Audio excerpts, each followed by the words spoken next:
So for this week, we're going to do something a little bit different. We wanted to get some interaction with some of the people who've been listening and who have either sent in some questions or made comments. And I think that's the point of this is the interaction and the building of community or the strengthening of community. And so we're going to do. A couple weeks ago, we put out a Ask Ron Anything opportunity for people to ask questions, and we got some decent feedback, and so we're going to go through some of these questions and see what your answers are. So sounds good. Let me start out just to say, this kind of has an aura of like.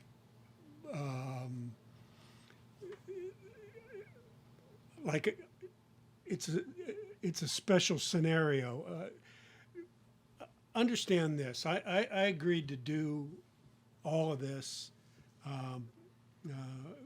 because I just happened to be born into a family of who what I consider a legend in my dad that played at Chaney. So my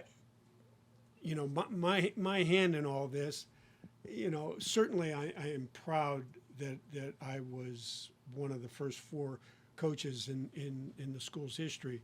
But I'm also proud that I was the son of Steve Berdis, and that opened the door for me to have contact with the Chess McFees, the George Pochner, Frank Sinkwich, and on and on and on, and eventually Red Angelo and Ed Matey and all that. My point being, none of this is certainly and about me. Like I said, I just happen to fall into this position. No, right, and I think that's the one characteristic I think that a lot of people would recognize is the humility, right? But it's it's an opportunity to reminisce and talk, and I'm sure these people would ask these same questions to you face to face. It's just this happens to be the platform that it can be. Sure. So so basically what we did was we just kind of threw an opportunity to just ask some questions, and we got some feedback. And the first one comes from a name that I'm sure you will recognize, Malcom Gardner. Sure. And his question was talking about the strikes that you've mentioned a number of times. How distracted or frustrated did the teacher strike affect you and the staff? It seems that it seems to have happened every 5 or 6 years. And he presented that. I think that was from Facebook. Yeah. Actually, I think the first one that we were exposed to was the second year. Mm-hmm. 87, I think. Yeah. So it would have been that year one. That was the first. Oh year. yeah. You're absolutely right. It was 87, and I can recall speaking at in the cafeteria to a group of parents and saying, someone needs to be accountable. We were practicing, as we could. Mm-hmm. I mean, we knew that it was going to eventually end, or we thought that it would eventually end, and we knew we had to be ready. And that was the message that I was given to the parents. But in answer to Malcolm's question, who, by the way, was an outstanding player for us, and I hope he's doing well. It certainly impacted us. You're bringing in a new program, and you're starting new things and new terminology, and then you're in a layoff, mm-hmm. and you don't know what's ahead of you. So, yeah, it affected us tremendously. And I believe during my tenure, there were 2 other times in addition to the 87.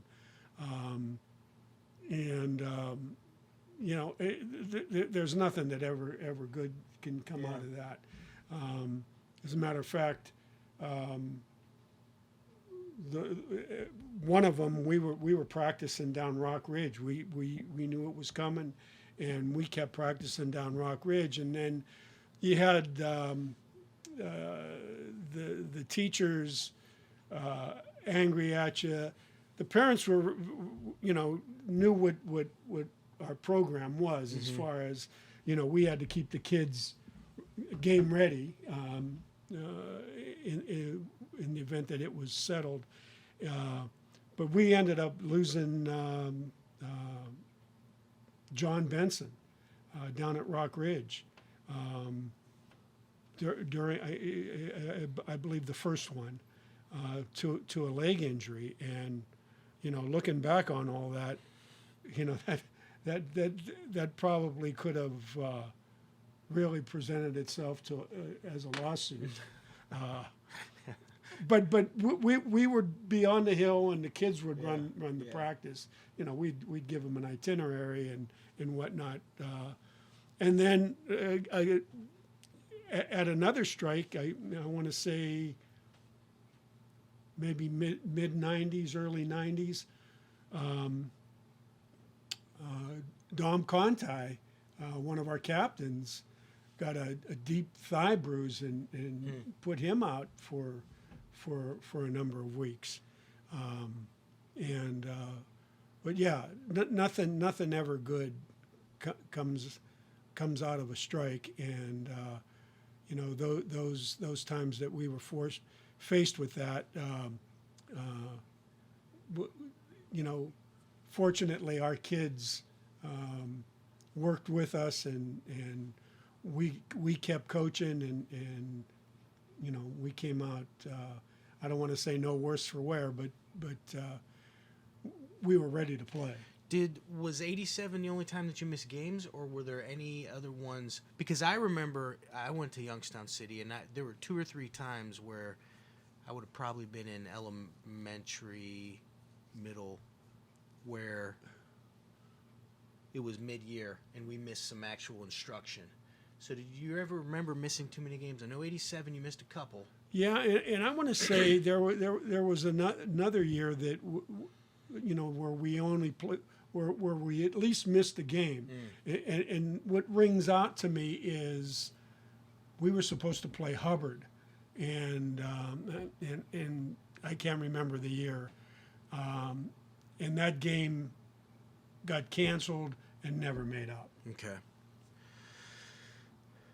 The second question, this comes from Kenyon Meadows, and through the talking about the 1992 season and putting together a Zoom call podcast, which just came out today. He wanted me to ask you, did you ever seriously consider taking any coaching offers at the collegiate level or even at another high school?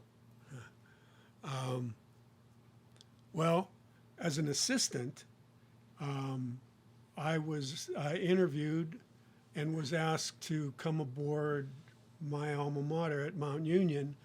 I spent the day interviewing, and Coach Wabel, who was my coach, was coaching at the time, offered me a position there, and I just couldn't pull away from the kids that I was working with as an assistant coach. They actually came to me with cow eyes and said, "Don't go," Mm-hmm. That kind of sealed the deal. And then a couple years later, still as an assistant, Coach Wabel offered me the position, which really surprised me after turning him down the first time. I had no aspirations of wanting to be anywhere else but Chaney. And then, when we started to have some success when I was the head coach, some people send out, I got some play from a couple schools and certainly never interviewed, certainly never applied, and always would politely decline and let everyone know that I was happy there. I used to tell the players, I can't imagine myself being anywhere else. I never could understand the guy that made 3 or 4 stops at 3 or 4 different high schools, and especially when you're from there, Right. And then when I resigned, when I got out, I had every intention of staying out, and then Fitch came to me and offered me an interview and asked me to apply, and I was really reluctant about it. Talked to my family about it, and we thought maybe it would be something to look at. And then when it came down to crunch, and I couldn't see myself being across the field in the Chaney Fitch game, on the opposite side. And we couldn't come to terms. So I think that was God telling me, this isn't for you. So so it's all good. I remember at one point, maybe you weren't seriously looking at it, but I remember at one point, maybe when John Haycock was at YSU, was there ever any conversation of you coming down there possibly in being either a part-time or secondary coach or something? There was. Actually, I originally met with Jim Tressel while he was interviewing for the Ohio State job. And Tress said, come aboard, as they wanted me to replace Bobby Stoops, who was, keep your teaching job, come as a part-timer for us. And he had John Haycock in the room when he was talking to me, and he said in the event, he says, and I think it's a long shot that I get the Ohio State job, I'm going to recommend John, and John feels the same way. We'd love to have you on board. Well, I kind of hemmed and hawed about that, although I was considering it. And then when John got the job, he called and offered me not a part-time position, but a full-time position, coaching linebackers, where I would have to quit my job. And my thoughts there were, okay, well, I won't be coaching against Chaney. It won't be on the high school level. And it was intriguing to me. But as I thought about it, I'd be risking my tenure if I came aboard and say things didn't work out and John was let go after a year or two. Right. So we put the skids on that, and John was persistent. I mean, he came up to the school and really wanted this to happen. And as much as I appreciated the offer, I declined. The next one, I thought this was a pretty interesting one. This came from Instagram, and this came from Joey Velazquez, son of Jason Velazquez, who he would have been on the 94, 95 team, right around in there. Is that right? Somewhere in that vicinity? Yes. Yeah, and I remember the name. I did not know him, but I remember when I was at Ursuline, I remember all those guys. And so the question, Velazquez he's a football and baseball player at the University of Michigan, which is extremely impressive. The question is, did the 94 team really run 98 40s in one practice, or are my dad and his friends exaggerating? Well, if they did, and it's quite possible that they did, they'd be in second place, because I know Wallaco and Benson and those guys, Nate Moncrief would have been, I think Nate would have been around Velazquez.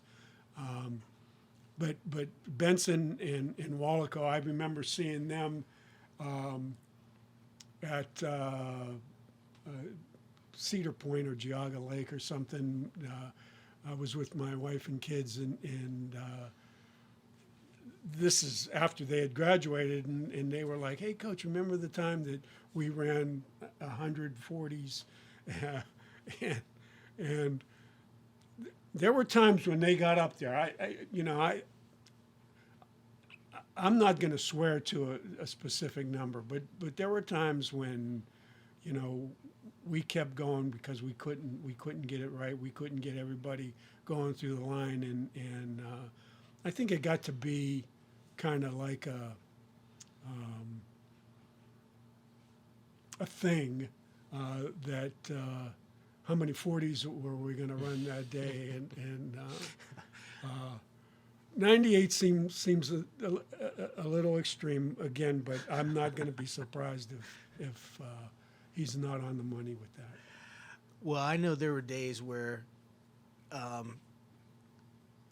somebody or all the coaches or you would come out and you just had a little burr. You had a little special feeling that day, and everybody fed off of it. And whether somebody wasn't, jumped off sides, and we would do mistakes. Yes. Right? So that adds another one. Yeah. So that one didn't count, and then you got another one, and pretty soon it's this rite of passage. Like how many 40s were you running? Yeah. Yeah. It was, there was a series of things conditioning wise. There was the 330s, there was the 40s, and then later there were the gassers. Oh yeah. And all for time. Yes. Had to get a front time and a back time. Right.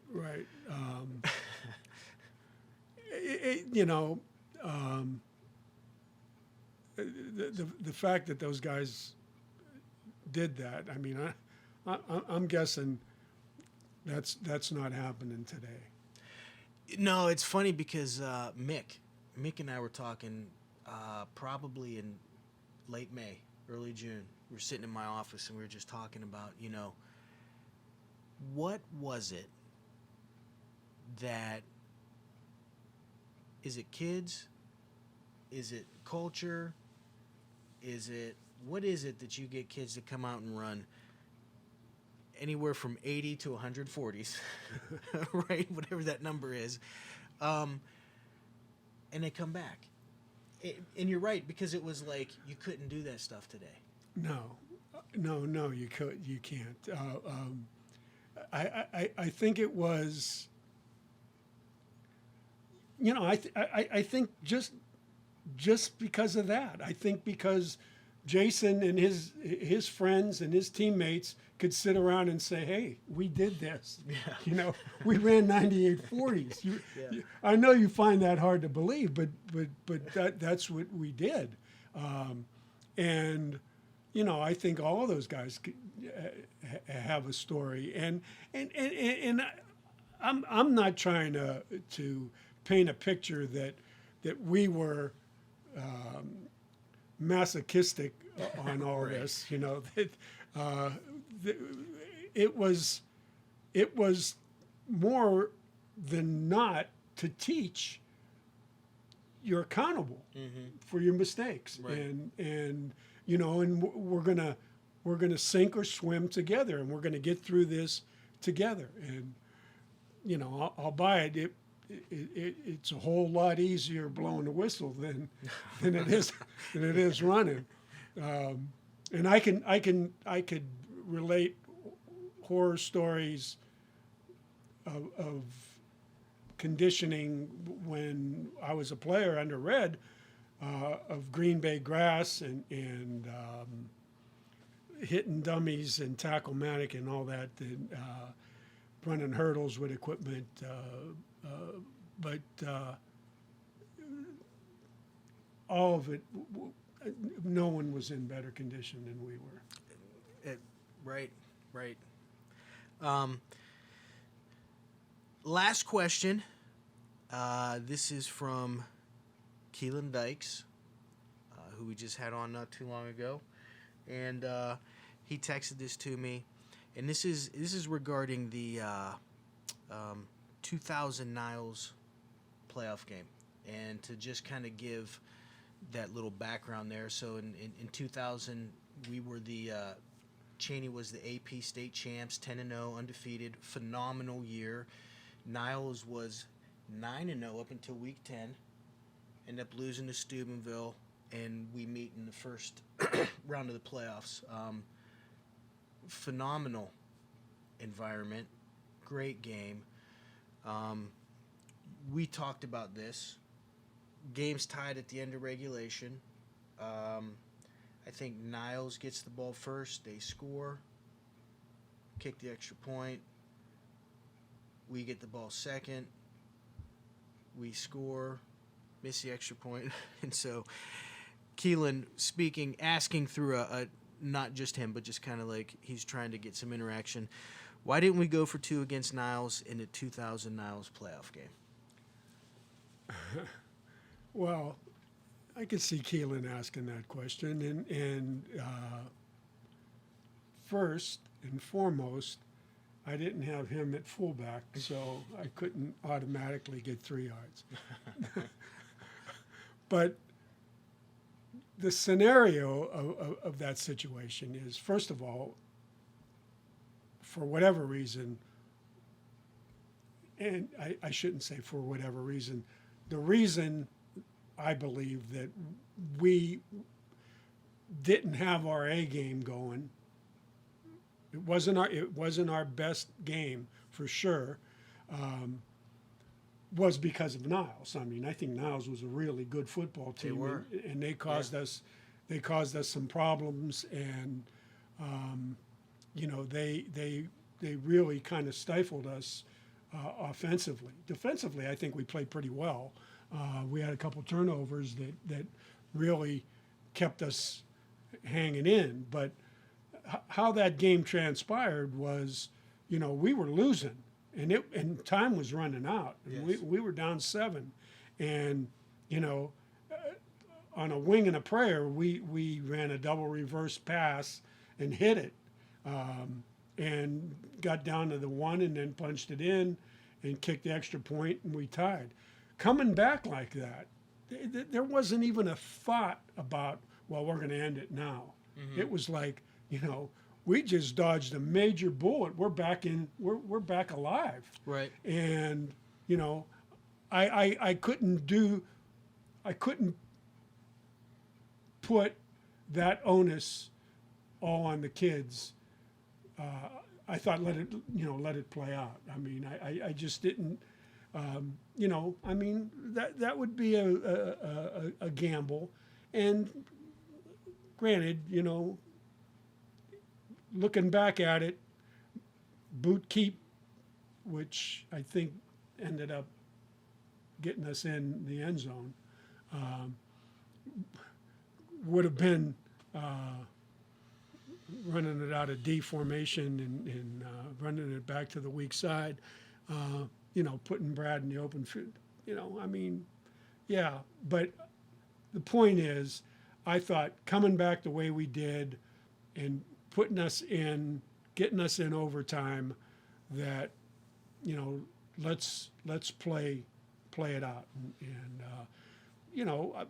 I didn't even consider that we'd missed the extra point. Mm-hmm. I mean, the possibility of that. Even though Youngstown's goalposts were a little bit narrower. They are narrower than high school. Yeah. but that never crossed my mind. It was automatic. I mean, one finger came up as soon as we scored. I mean, it was like. For both, so initially you were talking about at the end of regulation, that, going for one, playing, getting into overtime. Was there any thought in overtime of going for two, or that's what you're saying as well? As well. Yeah.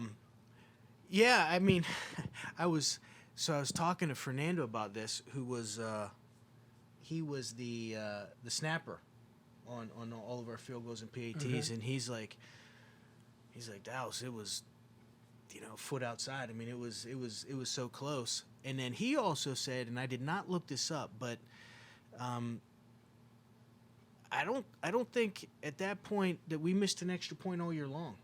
It quite possible. Yeah, and that was what he said. When we missed it, and my first, obviously you're crushed, you're deflated, but my first concern was our kicker.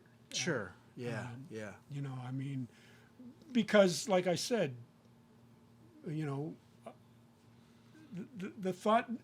thought for two never occurred to me. Yeah, and I think that's where it's certainly to have this conversation.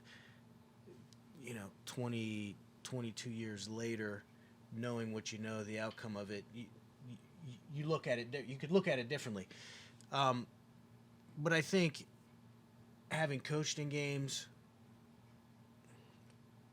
you said many times when it's the season always ends on a bad note, right? Unless you win them all, it always ends on a bad note. And I guess talking about a football game, that's the last thing you remember. That's not necessarily the reason that you lose a game. Like you said, offensively we struggled. There's a lot of plays that could have been made throughout to make a difference in a game, and just that's the one everybody thinks about. And I think subconsciously we're thinking as a staff that if this goes to extended overtime, we have a lot more ways to score than they do. Yeah, and I think that was, that was such a special year. You almost think, well, we get back to this point, we're gonna figure a way to because Niles wins the same way the next week. Yeah, for sure. We'll do one more, and this is from Lamar Sykes. He sent this to me a while ago. Lamar, pretty insightful, and one of the questions he asked was, were there differences in talent across the decades? 80s versus 90s versus 2000s, and I don't think he's specifically talking about like how talented, but maybe just the evolution of athletes, the kids you were getting, the overall athletic ability, or how that looked. Yeah, and we might have touched on this or a degree of this, and I think it's a fair question. First of all, shout out to Lamar. He's one of Chaney's finest, so to speak. Great player for us. Hope he's well, and I haven't talked to him in a good while. I think the last time I saw him was at Chaney Fitch opener, maybe the year after I got out. Anyway, yeah, the talent, the common denominator for all the decades during my tenure, 80s, 90s, and 2000, is Chaney has tough kids, good, hard-nosed kids. And the transition that occurred in the 80s going into the 90s was the 90 kids learned how to win. And that kind of took off. Well, how did they learn how to win? I think that's can be attributed that can be attributed to the program, and that we were getting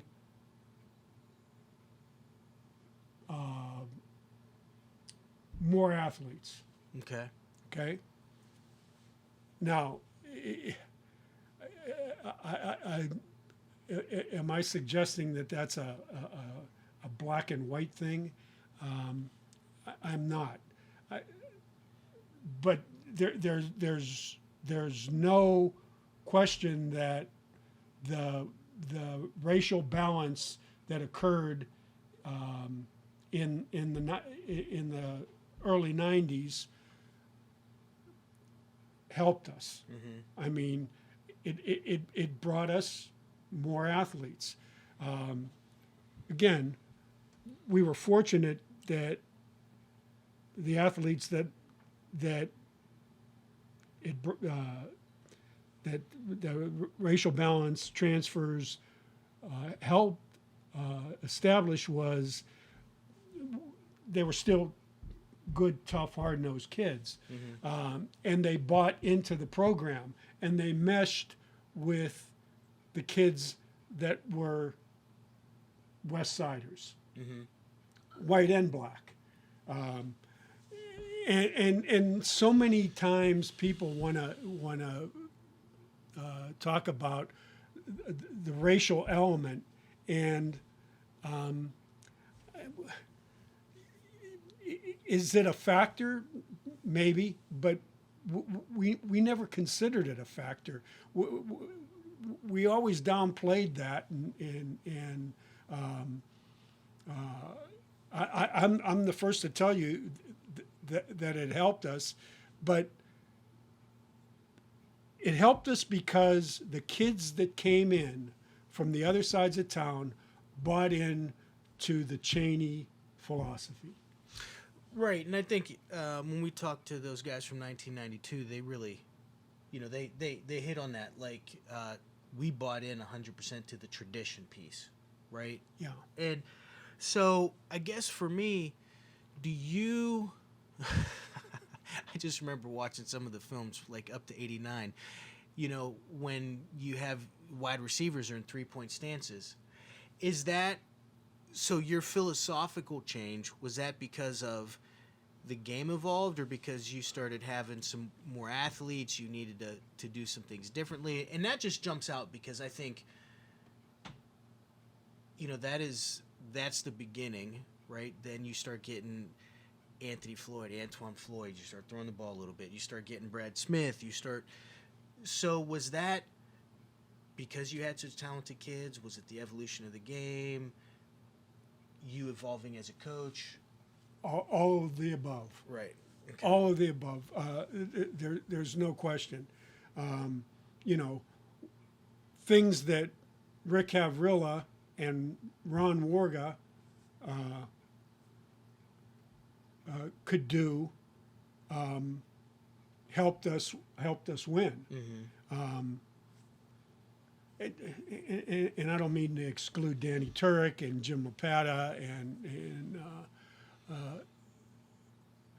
but there's no question that we changed scheme and to accommodate personnel. And I think anybody that's in coaching, and it's funny because I was looking at through some stuff that I had acquired over the years, saved over the years, and I was looking at the philosophy, the composite of the program, and what our offensive philosophy was, and it was extremely vague. This is things that you would use in an interview. Right.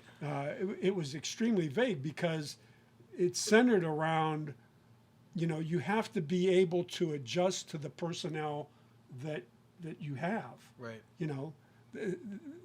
That's the difference between,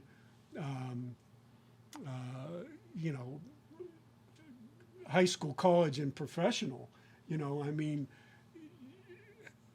you get a different inflow of kids, and you got to be willing to change. And the game was evolving. Certainly, the game was becoming more open, but there was still a place for 3 yards in a cloud of dust.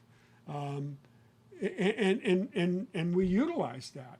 I think we incorporated that, and in '97 with Antoine,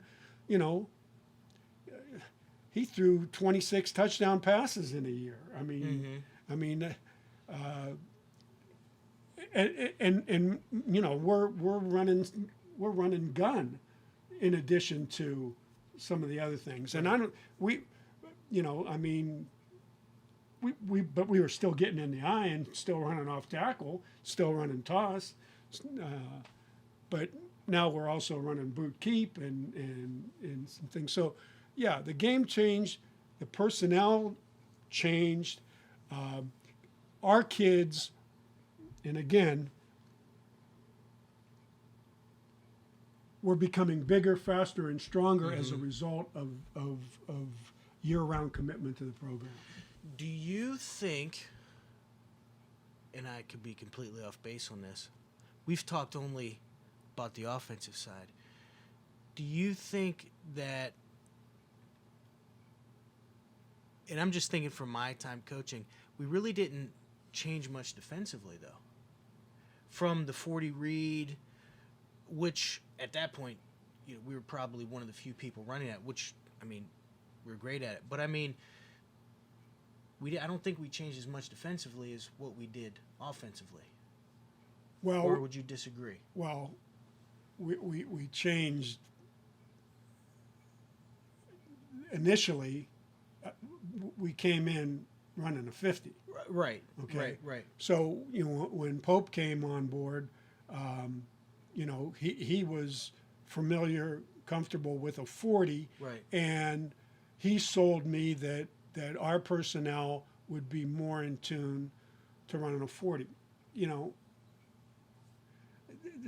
To me, the biggest difference is between a 40 and a 50 is your nose man.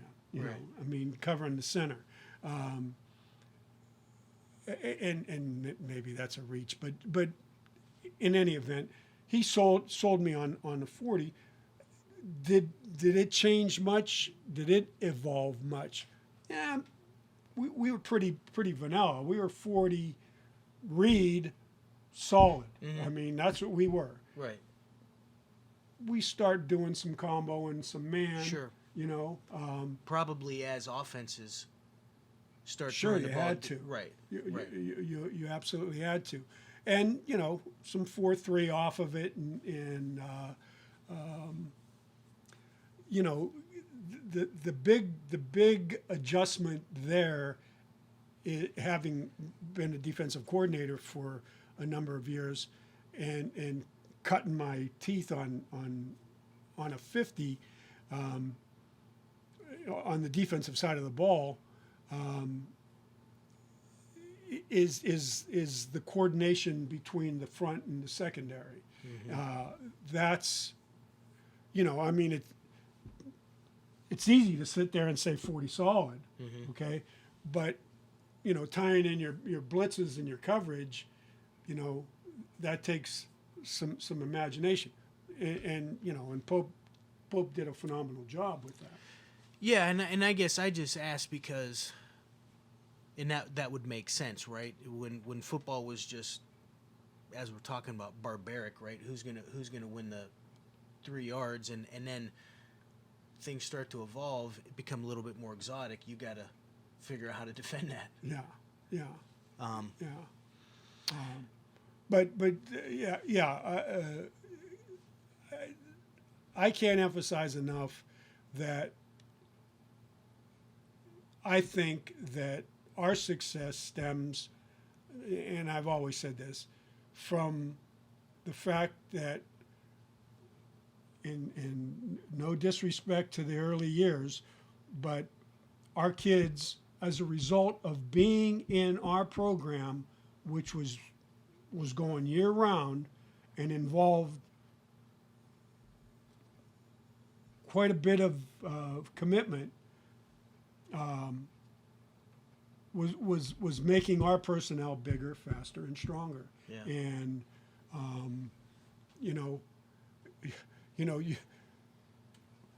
those athletes that we were getting, that were transferring over through racial balance, there was just as many athletes at Wilson and Rayan and Sure. East and South. Sure. But I really believe that it was our program, and our program was a mixture of Chess, Red, and Ed, you know, and the flavor that we brought in, and that's the Chaney way. Yeah. All right. Very, very, very interesting. I'd like to maybe do this again and get. I think it was pretty neat to hear some questions and hear some of the insights that you have on it. So, all right, very good. Thanks, Ron. My pleasure.